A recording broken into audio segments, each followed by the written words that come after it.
Hello friends, आज हम discussion करने वाले हैं ईपीआर से रिलेटेड एक्सटेंडेड प्रोड्यूसर रिस्पॉन्सिबिलिटी।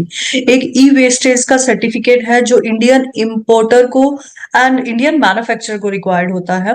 जो आप इंडिया में इंपोर्ट करते हैं, फॉर एग्जांपल आप कॉस्मेटिक या फार्मास्यूटिकल कोई भी प्रोडक्ट इंडिया में इंपोर्ट कर रहे हैं, उसमें आपको जो प्लास्टिक मटेरियल है उसका रीयूज और रिसाइकलिंग के लिए आपको ईपीआर का सर्टिफिकेट रिक्वायर्ड होता है।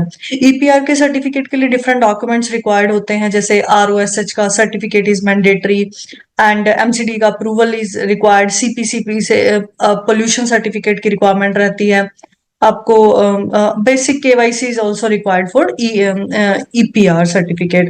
एंड इसमें वैलिडिटी जो है वो 1 ईयर की रहती है एंड रिन्यूअल फॉर 3 इयर्स रहता है।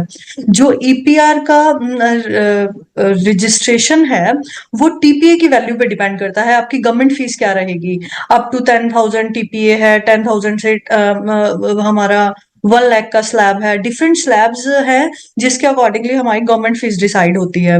तो आपके ईपीआर से रिलेटेड जो भी क्वेरीज हैं और काइंड ऑफ ईयर रजिस्ट्रेशन की वैलिडिटी, उनमें डॉक्यूमेंट की रिक्वायरमेंट क्या रहेगी एंड उनका रिन्यूअल कैसे होगा और उसके लिए क्या डिफरेंट डॉक्यूमेंट चाहिए, कहाँ से मिनिस्ट्री से अप्रूवल मिल सकता है सीपीसीबी के लिए या एमसीडी के अप्रूवल के लिए मिनिस्ट्री के, और आरओएसएच के कोई भी जो भी डिफरेंट डॉक्यूमेंट्स उसमें रिक्वायर्ड रहते हैं।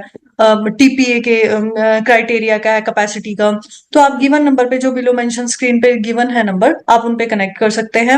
और thank you for watching this video. दोस्तों, ये वीडियो कहीं से कहीं तक किसी भी तरीके का एडवर्टीजमेंट ना है, ना इसे माना जाए ना इसे समझा जाए। सिर्फ एक ट्यूटोरियल वीडियो है नॉलेज पर्पसेस के लिए।